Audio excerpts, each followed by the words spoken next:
We're back to the Neil Haley Show and also the Media Giant Effect. Cannot believe one day from my anniversary, 13 years in the business and radio and TV, and I'm excited to welcome the show the man that really is going to give you a mindset when you get to retire. Because honestly, we all think about specifically how much money we're going to have.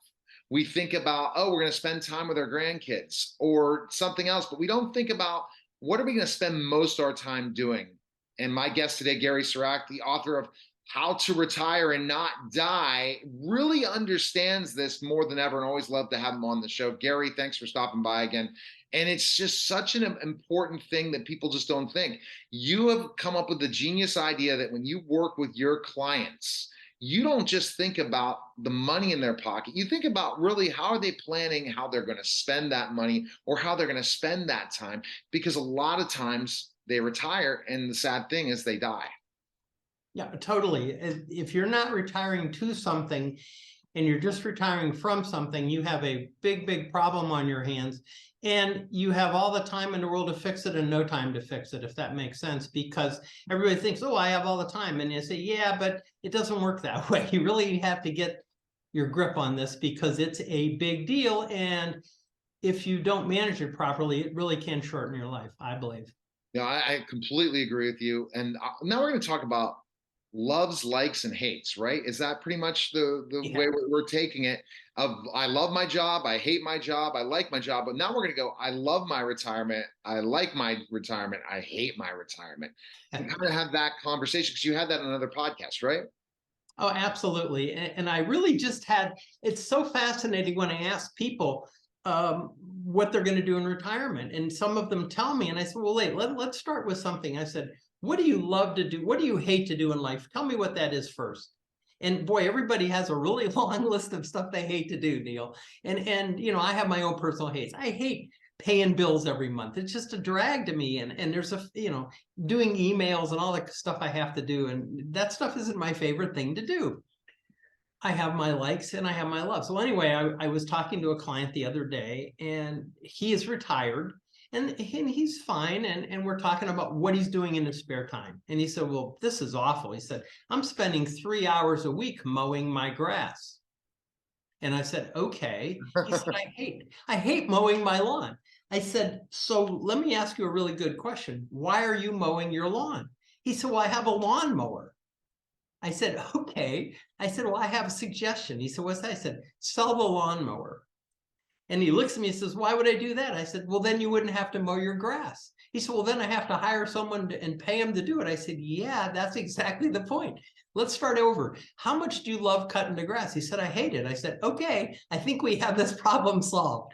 Neil, I can't tell you how many people are just like that. It just fascinates me. They're doing things they don't have to do, and they don't even know why they're doing them, really. Because when you do a lot of things that you hate, what does that do to your body? What does that do to your mindset? All of it. It eats it up. It's just like you would expect, negative things bring negative things. And so I said to him, same guy, I said, well, what do you love to do?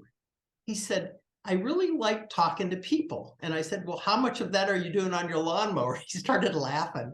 And I said, why don't you find something where you can talk to people? So kind of a cool ending to the story is he's actually volunteering his time at some church serving food twice a week. And he said, Gary, it's so nice. He said, all these people come in. He said, we're bringing them meals. He said, they're underprivileged. They have their issues. He said, but they're very nice people. And I've gotten to know all of them. And he said, it's really kind of fascinating. He said, I look forward to seeing them and saying hello. And I think they enjoy my company because I'm always in a good mood. See, that's nice. And that's what you have to do. Do you think and I think we make the mistake before we retire to start thinking about what our love, likes, and hates are. Because if we don't like being in the house and, being stuck babysitting, we have to make sure that we, the grandkids, then that's something you have to discuss earlier before retirement. Like there's just different things, or I really enjoy doing this. But no, I don't enjoy doing this because there could be a honey-do list that you just don't like, right? You don't want to clean out the garage. This is just something you don't like to do, but you love to do this. So what do you recommend people do to create that love, likes, and hates planning for retirement? I actually put them through an exercise in a book, How to Retire and Not Die. And I asked them to really sit down and think about what it is in life that they really hate doing. And make a list. I said, it'll take you 3 minutes. In the end of 3 minutes, you'll have written so much down, you won't believe it. I said, I'd like you to take that list, then move it apart, and then put down stuff you really like to do.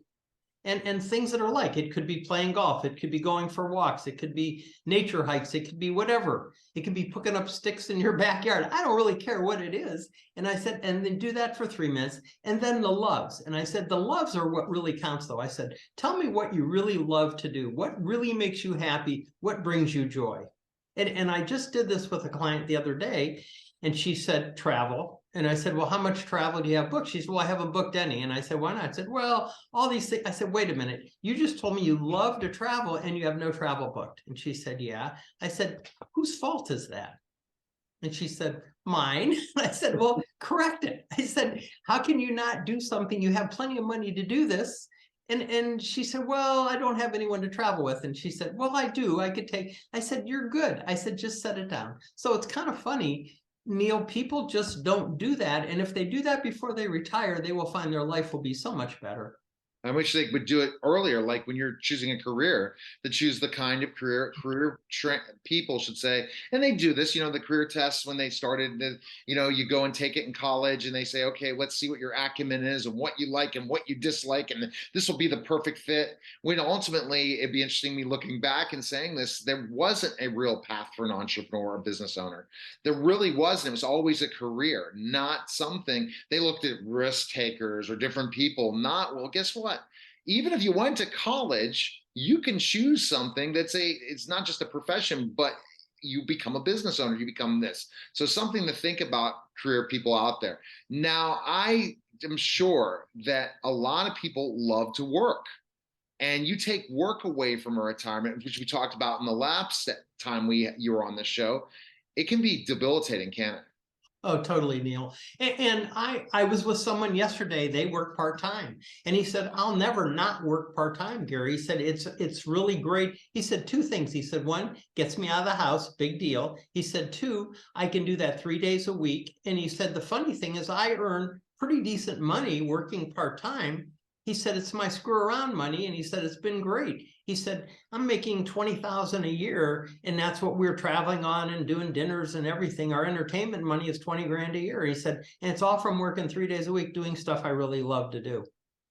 And I think that's really important. And I talked to someone the other day, he's 66 years old. He sold cars his entire life, and they finally kind of decided he didn't want to do that anymore. And so he quit about 1.5 years ago, and he was in the other day, and he's just depressed. And his name's Mark. And I said, Mark, why are you so sad? He said, I have to find something to do. I said, well, why did you stop selling cars? You were so good at that. You love that. He said, well, I don't know. He said, I just thought it was time for me to do something different. I said, well, how's that working out? And he said, I got to find something, Gary. I said, well, let me know. So we went through loves, likes, and hates. I don't know what he'll come up with, Neil, but it'll be something. And it should be. You've got to have something to do that keeps you motivated. And I personally love working. I mean, not every day's nirvana, but I enjoy myself. I still help people. I feel like I bring value to the table. That's why I do it. When we bring value every day to what we do, we feel better about ourselves. It makes us feel good. It gives us that energy to want to get up and maybe have the same thing as a Groundhog Day. You and I don't have Groundhog Days. Every time someone else comes in, they're going to be talking about something else. You're going to learn something from your clients. As I learn when I get to interview people or I work with my clients or something, I have the best job in the world because I get to learn from people that are experts in so many things, either doing this show or working with my clients, that I take back in my brain and say, oh, wow, this is an experience. And then I get to help them as well. It's the best thing in the world. When we have that, when it's time for me to retire, I'm going to do this part-time forever till I die, because it's just something that I enjoy. It's something that brings me motivation and gives me joy every day. And a lot of people are depressed. And I wonder how many retirees are depressed when it's coming out that so many people working are depressed. This is why these love, likes, and hates, they need to buy your book, and then they need to start getting into that checklist right now. Do you have any other stories of love, likes, and hates? Yeah, by the way, so it's funny. One of my friends likes to bake. And he's good. I mean, he is really good at what he does. And so we were talking, and he can't turn that into a business, but he's turned it into a great hobby. So his passion is baking. He makes cookies, he makes scones, he makes all kinds of interesting things. And then he screws them up all the time, and he makes them until he gets them right. And he told me it took him 15 times to get his scone down to the point where he really liked it. Now, he said everybody else thought it was great at 7. And he said, no, he said, I can do better. So his scones are really killer. They're coming in this week, and I'm kind of waiting for my scone bag. But it's one of those things. He and I talked, and he said, it's one of those things. I don't want to go to work for someone and turn this into a job. I just want to do it for fun and give my baked goods away. So I like that. So to me, that's a great love. I have one other person that actually, she was just in today. She's moving to Kuwait. And she's moving to Kuwait. She met someone online. They've gotten together. They've gone back and forth, and she fell in love. And she said, I'm moving to Kuwait City. I'm going to take a job there. And she said, I'm going to stay there for a few years, and he's going to work in his job for a few years. Then we're going to move back to the States. And she said, I'm really excited. And I said, how do you come up with stuff like this? She said, well, I was looking at my life and thinking, what do I want to add into my life that I haven't already done? She said, and I decided travel would be a good one. And she said, and I looked at where Kuwait was. She said, we can travel all over the world from there in places I've never been. Pretty cool, huh, Neil? It's making sure you have an enjoyable life and love the life you live. And it's something else I think, Gary, you're helping retirees, but you can help everyone as a motivational person that, guess what? Don't wait for your wish list when you're ready to close to death, meaning create that wish list now, even if you're 30, even if you're 20, if you're 40. I think millennials are starting to understand that more, and that they know about a wish list more, and then even younger. But we need to establish this before our retirement, especially at 50, to start creating that wish list. What will we wish to do every day? And I read that in your book, Gary, and I was blown away, because the fact is, wishing something that you wish to do and you're sitting doing whatever, and I'd rather do this, you better put this down in a journal now so that you prepare yourself. So when you're with someone like an expert like yourself, Gary, you can start saying, I want to do this. I want to do this. In life, we have to start giving ourselves more once, right? Totally. So I'll give you one last kind of cool thing that happened. A very good friend of mine calls me Saturday night, leaves a message on my machine, and says, call me, Gary, it's really cool. So Linda and I are in the car driving to dinner up in Akron, and I call him and I say, okay, Ryan, what's up? Ryan is the front man for a band called the Shootouts. Ryan did my graphics on the book. He did the cover. And he's been my graphic artist, but he also is a really talented band. And he says, Gary said, you aren't going to believe this. He said, my dream just came true. And I said, Ryan, you're too young to have a dream come true. He said, we are playing the Grand Ole Opry. And I said, you're doing what? And he said, we're in the Grand Ole Opry. I said, that's like playing Carnegie Hall for Americana music, which is what he does. He said, we're booked February 24th. So I went home that night, looked it up tickets. We have a direct flight from Akron, Canton to Nashville. And I'm going to call him up and tell him I got 4 of us coming in to see a show. But it's on my wish list. I thought, oh, Nashville, that'd be cool. So I added to the wish list. I'm going to scratch that one off, and we'll go check Nashville out and see Ryan in Grand Ole Opry. How's that for a story? And that's the thing, to go buy your book now, Gary. You'll be able to really start to think things out in your life into your retirement. And people that are stuck right now, that just retired, and they could be any background, any situation, because they have to figure out their plan each and every day. And there's so many people, so that they don't end up in a nursing home, they don't end up in assisted living. They can figure things out, because once you start to get depressed and sad and not feeling, your body's going to start to deteriorate, and then you're not going to have the opportunity to live the life you want your last quarter of a century, right? No question. And we're talking 25, 30 years potentially. That's a long time. It's half of your life almost.